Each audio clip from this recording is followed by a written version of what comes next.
Welcome to Dig Deep, the mining podcast. In this podcast, we go deep into mining news, hot topics, and live interviews with mining professionals and leading figures in the mining industry. Introducing your host, Rob Tyson, founder and director of Mining International and Mining International Executive, a leading global mining recruitment and headhunting agency. Hi, mining community. Welcome back to another episode of the Dig Deep, the mining podcast. And today's guest is Ken Brinsden, who's currently the non-executive chair at Patriot Battery Metals, who are a hard rock lithium exploration company focused on advancing its district-scale 100% owned Corvette Property located in the James Bay region of Quebec.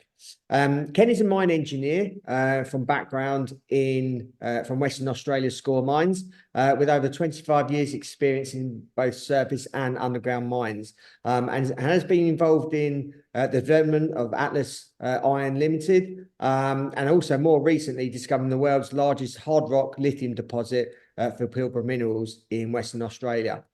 So Ken's on the podcast today to obviously talk about Patriot Battery Metals and what they're looking to achieve. So that's welcome, Ken, to the podcast. How you doing, Ken? Going well, thanks, Rob. And actually, I'm CEO and managing director now, having taken on the next phase of development of the Patriot project, Corvette project. So yeah, I'm very much looking forward to that. I apologise for that. So yeah, no, you're the CEO now. So you're in the hot seat. So yeah, why don't you just tell us a little bit about your career, and obviously what you've achieved in your career, and obviously notably what you've done with Pilbara Minerals. So yeah, I'll hand it over to you. Yeah, thanks, Rob. I'm a mining engineer by training, and grew up in Sydney, New South Wales, but travelled to Western Australia in the School of Mines to go through my engineering degree. And I feel like I've been very lucky in my career, been involved in some fantastic projects, worked with some great people. In the last 10 or 15 years, that was really focused on mine development and company development, initially in iron ore with Atlas Iron, and then subsequently with Pilbara Minerals. And at Pilbara Minerals, a few highs and a few lows, but mostly lots of fun working with an amazing team.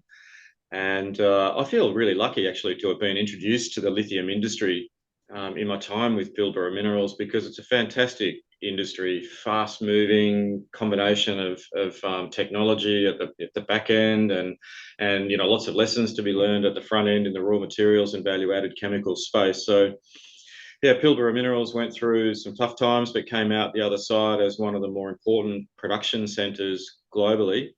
And I'd done my stint, I think it was something like about 7 years, or just a bit under, and really, honestly, felt like a break, having worked pretty hard in the period of time that we were building Pilbara Minerals. But out of all that, I couldn't avoid coming back basically to the lithium game. I enjoyed it too much.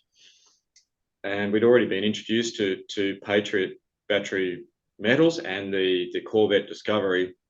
And my observation was that it was one of the special ones globally. So I couldn't help myself, and I got back involved, albeit initially as non-executive chair. And then in the last 3 months, lots of discussion at a board level about the company's next phase of growth, moving beyond exploration into the development cycle. And I guess in essence, I put my hand up and said, well, look, I'd really love to be involved in that next phase more fulsomely. So hence taking over the CEO's role and moving to Montreal. Quebec is both a fantastic place to be building a mine, but Montreal is also a nice place to live. So no hardship in that, Rob. But lots of work to do to continue to progress the project, and happily be talking about that a bit more today. I just want to refer, you mentioned obviously you're back in the lithium space now.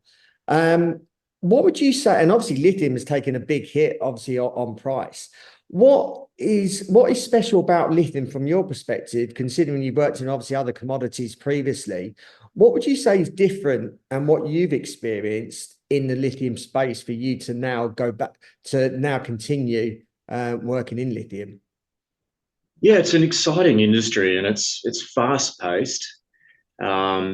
I think principally because the key motivator of the lithium industry is now the lithium ion battery. The lithium ion battery has become the rechargeable battery of choice globally, and is now being deployed en masse. So you can see that with the rollout of e-mobility, EVs, commercials, buses, you name it. Actually, London's a good example, Rob, where you see lots of electric buses now, and electric cabs and the like. So yeah, so the fact that the lithium ion battery is being deployed on a mass scale with growth in battery consumption, it's typically been around 30% per annum, sort of roughly, massive growth. What that means is the industry is moving really quickly, and of course, it creates a lot of volatility, and that's why you see pricing moving, between extremes.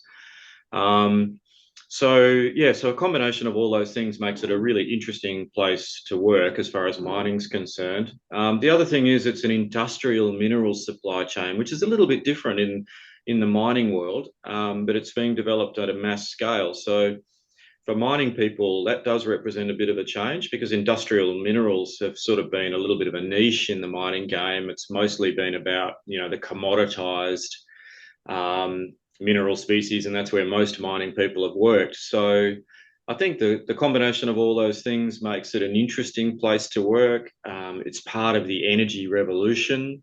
I often explain to people, I think that's great for those that are, mining professionals and mining trades, because it's a key reason to go to work every day to say, well, look, now I'm part of the solution, as compared to perhaps historically being branded as part of the problem. Yeah, and I'm honestly sort of suggesting that mining is now a really important part of decarbonising the global economy. So you'll find that's a key motivator for a lot of people, looking to work in lithium, but arguably the broader sort of critical mineral sphere. So yeah, so those that are listening today, thinking about mining as a career, well, you can be part of the change now. It's fantastic. So yeah, for all those reasons, great place to work.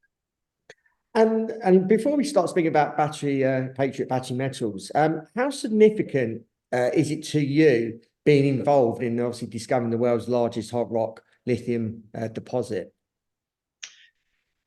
We're not quite there yet, Rob, but we're definitely heading in that direction. No, well, the Corvette discovery, it's really meaningful on a global scale. It's the largest in the Americas. And our view is it will continue to get larger. It's a really, really amazing piece of geology. And actually, that's what got me involved and excited about participating with Patriot in the first instance. And again, it's a lot of fun. Building mining projects is the best part of the mining cycle. I've been lucky enough to have done a lot of it in my career, and I really enjoy it. It's great building the team and building the culture in the company, and being part of something that's really significant. I guess the last thing I'd say about Patriot and the Corvette discovery is the other reason it's significant is that it's going to become, or we're confident it's going to become, a key part of solving for the new supply chains that are required to be developed ex-China. China is very, very dominant in the lithium-ion battery scene. They control, once you go beyond raw materials, they control typically more than about 80% of the capacity in every facet of the lithium-ion battery supply chain, right from value-added chemicals through to the cells themselves, and I would argue soon to be EVs, if not already. So the West ultimately has to build some diversity into their supply chains, and I feel like the Corvette discovery, because of its scale, is going to be a really important part of solving for a lot of North American supply and probably European supply as well. Can you give us an overview of Patriot Battery Metals, and also, I suppose, if you can talk about the management team as well? Yeah. No, great team. I'm really enjoying working with them. Great board, and I feel like we've got a lot of the key ingredients to ultimately make for a really successful company. When you're building a lithium mine, especially where there's not a huge skill base globally for that particular subset of the industry. Typically what you're doing is you're adapting, from other skills in the mining industry and then sort of plugging them in. Well, we've got that in spades with the Patriot team. So if I start with the board, a healthy mix of the Quebec centric kind of key players. Quebec is a really important mining jurisdiction globally, and they have a really solid regulatory regime. For all those reasons, it's important that you have the local influence. So we've got some fantastic people from Quebec amongst the team. Pierre Boivin, I'd point out, he's our independent chair, a lawyer by training, but a really commercial guy and deeply connected through the Quebec community, business community, political communities. So that's a really important element. And then amongst the executives, I don't really want to single anyone out, just simply say that we've got a healthy mix of Aussie expertise and Quebec expertise to ultimately build a mine in Quebec. And yeah, I remain really confident about the team's capacity to get the job done. Quebec itself it reminds me a lot of Western Australia, one of the world's great mining jurisdictions, but I think Quebec has a huge amount to like about it as well. Deep mining culture, lots of diverse mines through the province, and a regime that and especially in the James Bay region, where you've got a really sort of important due process for the purpose of responsible mine development. And I think that's equally true. The First Nations with the Cree, who are an important partner in the development of mines in the James Bay region, but then also the provincial government and their views about the development of industry, but in particular the lithium-ion battery supply chain, where they're making a really big effort to capture the key parts of the supply chain right through to building batteries. So a really good job is being done across the board, and again, hence being happy to be here to be a part of it. Can you give us an overview of the market structure in Australia, China, compared to the Japan, Korea markets, as it, I suppose, pertains to our expected vision for the North American, European markets? Yeah, lithium's been there's some quirks of history that sort of describe where we've got to today. The Chinese were the first to develop en masse the conversion of concentrates, so hard rock concentrates that contain lithium, and ultimately turning them into value-added chemicals.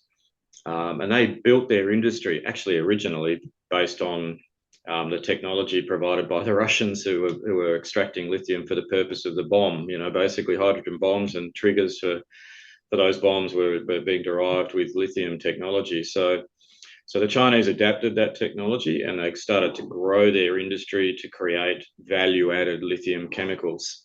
Now, of course, the commercialization of the lithium-ion battery that started maybe lesser scale, but let's say it started 20 years ago. And in the intervening period, in those 20 years since, they've grown their industry at some serious scale now, to, as I said earlier, to the point where they now dominate the industry. And Australia, but in particular Western Australia, has been a key part of their raw material supply. So the spodumene concentrates were coming out of Western Australia, being delivered to China, and then value added to support the growth of the industry. So that really describes the inception of the hard rock supply base. Now, in parallel, of course, in Japan and Korea, they were developing their own lithium-ion battery industry, and the raw materials were perhaps coming from a bit more diverse locations, including the brine sources of supply in South America. But I guess the key point I want to flag is how those two subsets of the industry, so China and then ex-China, behave. They are two different markets. China operates much more in tune with what you would call a merchant model. So in essence, what that means is that any one raw material supplier could sell to multiple buyers in China. And actually the grade of product could be highly varied, as it goes into the Chinese market. The Chinese market can deal with that diversity in both product, where the product comes from, but also the grade of the product, because they have such a diverse industry and everyone can deal with every different specification.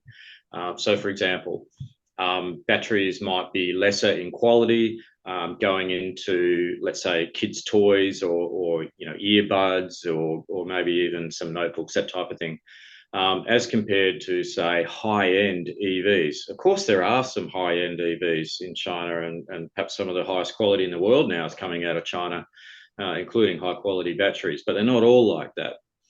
In contrast, in the Western world, which is principally defined by Japan and Korea today, they operate with incredibly high quality thresholds and this process of qualification to ensure your product is of a high specification making its way into the battery industry.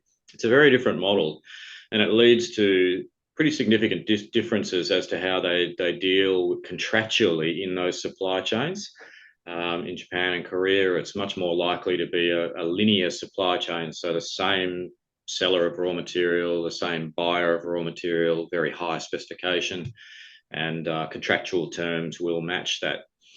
What that leads to is a different, a more stable pricing outcome, I think, is probably the net effect of that, as compared to China, where there is incredible volatility.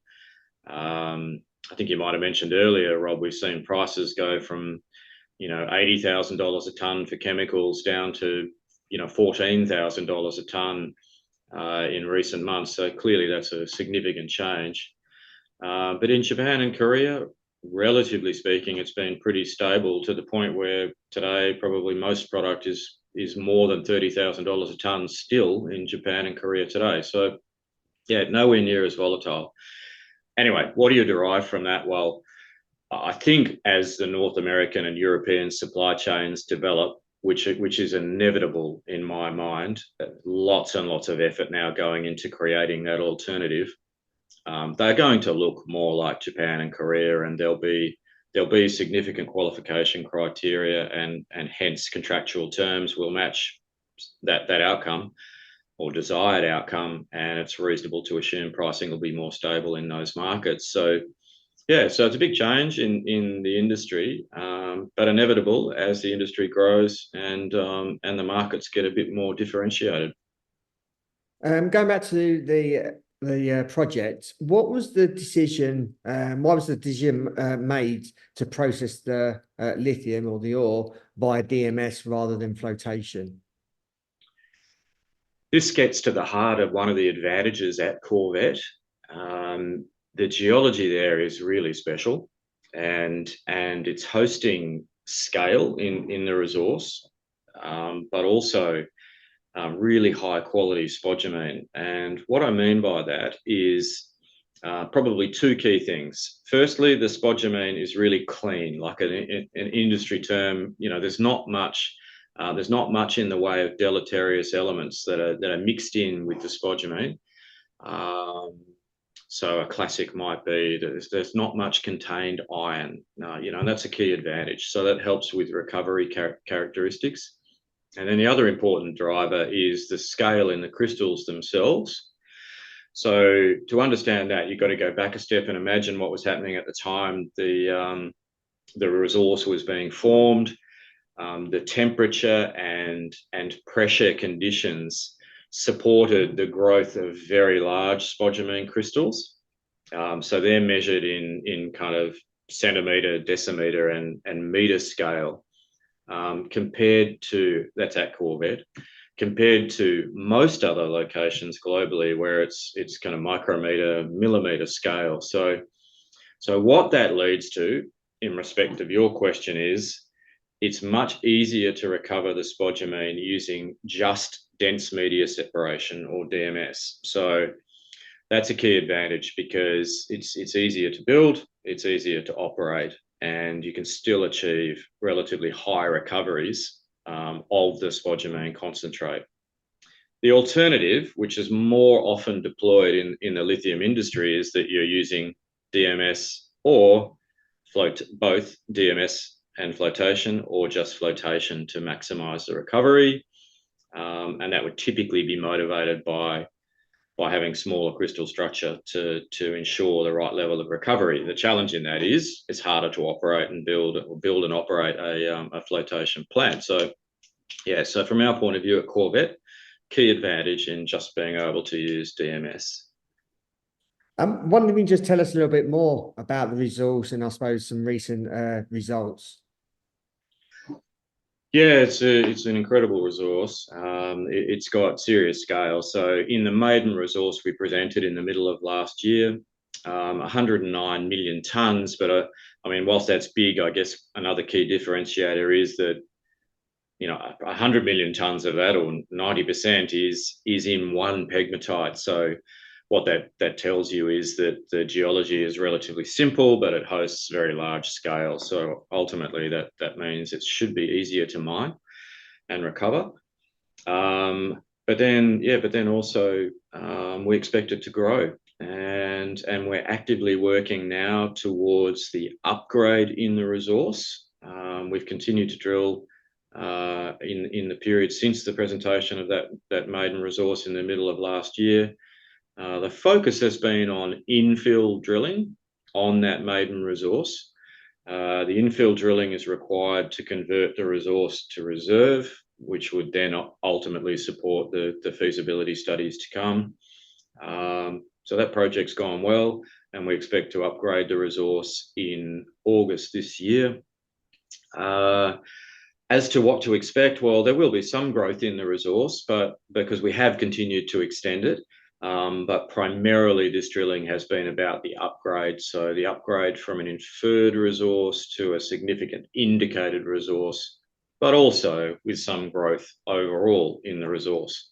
That's been our objective in the last 12 months. The life of mine is shy of 22 years, currently at 800,000 tonnes per annum of spodumene production. Which would make it the second biggest mine in the world currently. How achievable is this? Yeah, well, it's all motivated by that geology. So as long as you've got the scale in the geology that I described earlier, there is no reason that you can't ultimately build a big mine. And I guess that is our expectation, Rob, that the scale in the resource is ultimately going to lead to a big mining operation. And that's going to support the development of multiple chemical facilities downstream, but in particular to support the growth in North America and Europe. So all those things in my mind are readily achievable. Because it's a DMS, it's proposed to be a DMS operation. It's not a particularly complex mine to build. So again, another reason as to why it should be readily achievable. The last point, I guess, just ramming it home too, Rob, is it is absolutely required for the North American supply chain that there is local supply. And you can see that in the behaviour of governments. I think that's true in Canada at a federal and a provincial level, especially true in the US, where now significant dollars are being deployed to support the independence of lithium supply. So, for example, just in the last week or so, very, very large loan, as one example, to Lithium Americas from the DOE. That's a demonstration that the US is now heading down a different path to absolutely ensure they have an independent supply chain for the future of the lithium-ion battery industry in North America. So, yeah, all those things are key indicators that the mine development at Corvette should be readily achievable. Talking about obviously local and federal, and obviously First Nations as well. How do they, I suppose, all align? And obviously with the desire to expand the battery supply chain from extraction to transformation, and then obviously to completion of batteries. How are all those different stakeholders local, federal, and First Nations, how are they all working together? Yeah, well, starting with First Nations. So in the James Bay region, the Cree. I'm really pleased with the relationship with the Cree that the company has developed, and what I've heard and absolutely concur with is this principle that we're partnering for the development of the James Bay region. And that it's responsible development. We're not being difficult or certainly not cowboys. That we're actually working alongside the Cree to ultimately achieve responsible mining outcome. And yeah, I'm optimistic that that's readily achievable, especially in light of the relationship that's already been established with the Cree. Blair, our Chief Operating Officer, and Alex, who's responsible for ESG here at Patriot, have done a fantastic job building that relationship, and I look forward to continuing to grow that relationship as well.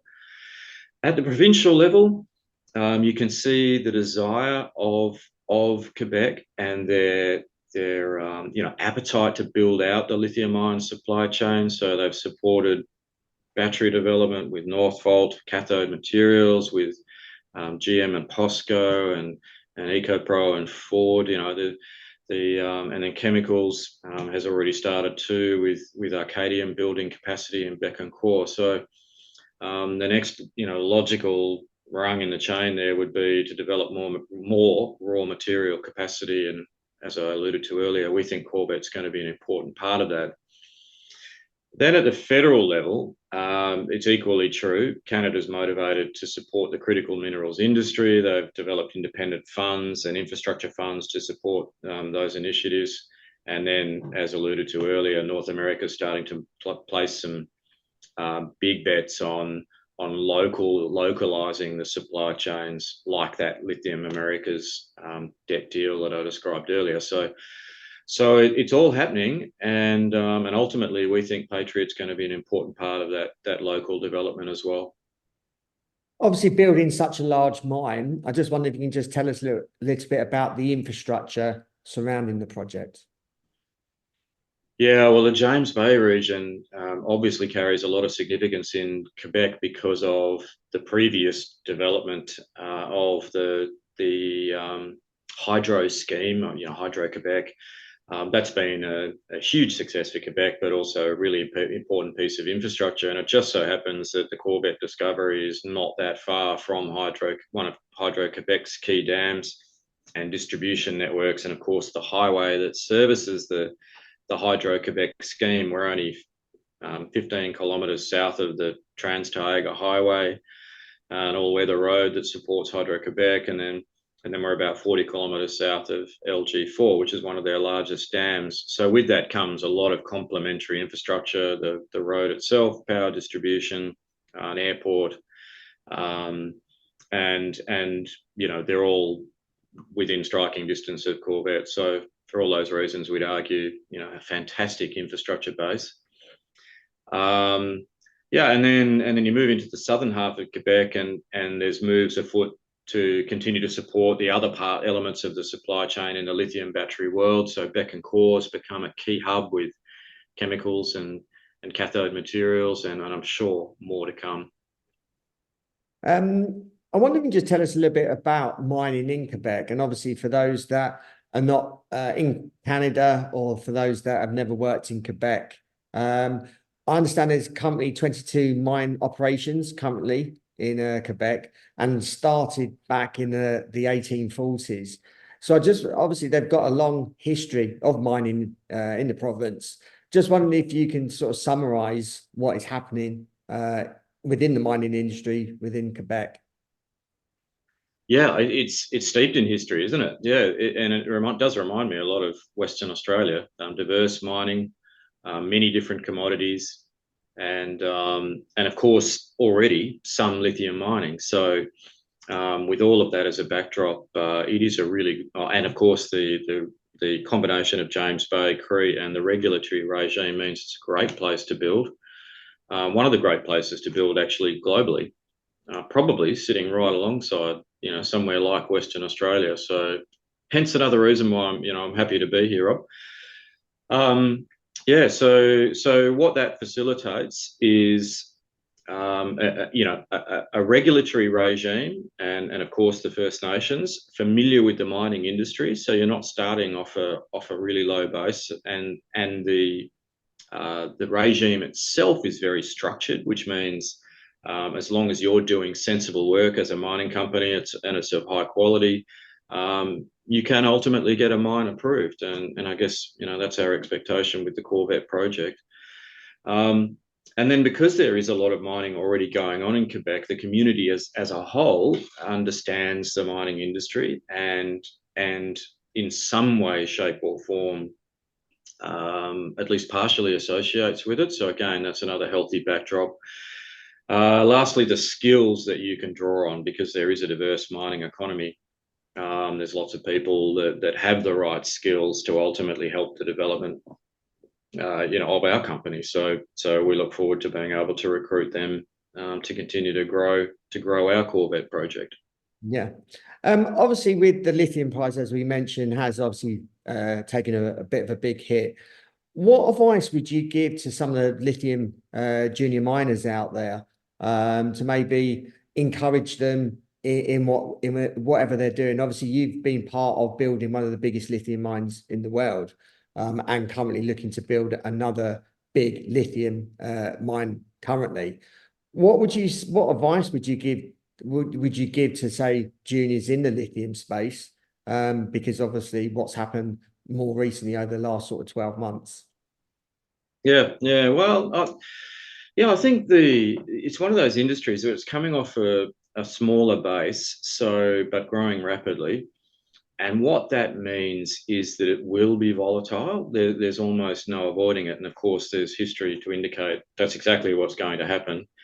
I've been involved since 2015, and already in that period of time, we've seen 2 cycles. So it all happens very quickly. And that's because the industry is coming off a small base with potentially relatively small supply-demand imbalance, creating these volatile outcomes and taking into account the influence of China.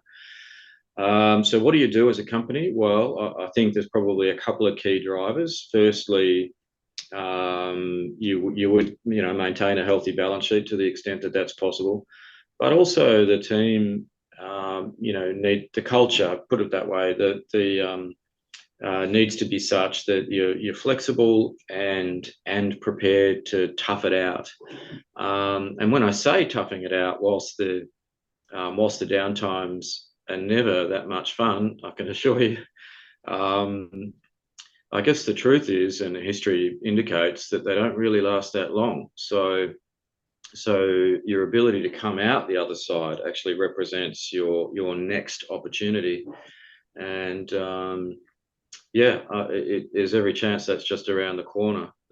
In fact, as it plays today, I'm reasonably confident that we've seen the bottom of the market, and I think the growth in China is material. Their moves to dominate the lithium-ion battery industry are, very, very significant, and hence they are the key market driver. And I cannot see them slowing down. Their objective is to ensure that they continue to dominate the lithium-ion battery scene, but now it stretches into EVs as well. And there's every chance they're going to dominate that industry too, if not having already won, I would argue. And then the next industry that's going to become, I would argue, equally important, if not bigger, is what's called the static energy storage business. So using lithium-ion batteries to support the rollout of other renewable resource or power generation. So I think, solar and wind. And stabilizing grids globally, both at a micro scale, so adjacent to your house or your unit, but also at a grid scale for large scale energy storage. I think China is also going to dominate that industry. With that growth going on, it's reasonable to assume that a low in the cycle is really not going to last that long. That's good to hear. And lastly, and in concluding, just wonder what the outlook is for Patriot Battery Metals sort of over the next 12 to 18 months. Well, we're working really hard, Rob. There's a lot of work going on inside the business. So the first of those, key outcomes is the delivery of the upgraded resource, and that's important because, well, it'll continue to demonstrate the scale in the Corvette discovery. I've no doubt about that. But it also provides the key link to create the reserve, which then underwrites the subsequent feasibility studies. The feasibility study will be out, the full feasibility study will be out in the latter part of next year. And in parallel, we'll be working through the environmental approvals process. So that's the ESIA. And the combination of the ESIA and the feasibility study then triggers the last of the approvals hurdles. And what that means is that approximately 3 to 3.5 years from now, we should be in a position to start the construction at Corvette. So a lot of work to happen yet, Rob, but very, very pleased to be a part of it, and excited about the potential in the combination of the Corvette discovery and what Patriot can contribute to the North American and European supply chains. Yeah. Ken, really appreciate your time. Thank you for giving us an update on Patriot Battery Metals, and give us an outlook, especially giving us a positive outlook of the lithium, and I suppose highlighting the lithium market. Like you said there, you've already been through 2 cycles in a matter of 8 or 9 years, and I suppose that gives a good perspective of the market, and hopefully anyone that's involved in lithium space that is listening to this gives them a bit of hope for the future. And like I said, appreciate your time coming onto the podcast. Maybe you can come on next year and give us an update on your progress. It's a pleasure, Rob. Thanks very much for the invitation. No worries. And also, lastly, obviously, if people want to follow yourself and Patriot Battery Metals, how can they go about doing that? What social media platform channels are you on so people can follow your story? Yeah, absolutely. So principally through the former Twitter platform, X, and you can follow me at Ken B Patriot, and the company at Patriot Battery Metals. So yeah, feel free, and of course you can jump on our website, all of the latest investor information and presentations there as well. Yep, we'll include those in the show notes accompanying this for easy access. So our audience can reach out to you and follow your story. So all the best for the remainder of the year, and hopefully we can chat next year. Fantastic, Rob. Thank you. Always, thank you. Thank you for listening. Hope you enjoyed that episode. Look, there's a lot of positives around lithium for the future. So obviously don't be disheartened with obviously the price of lithium at the moment. As Ken's highlighted, he's been through 2 cycles in the last 8 or 9 years or so. So there's obviously a lot more to come. Please appreciate your continued support. Please keep sharing these episodes far and wide with people in the mining industry, but also people outside of the mining industry. So as always, appreciate your continued support. And until next time, happy mining. Thank you for listening. Remember to reach out to Rob via the show notes, and be sure to subscribe and leave a review. Until next time, happy mining, helping each other to improve the mining industry.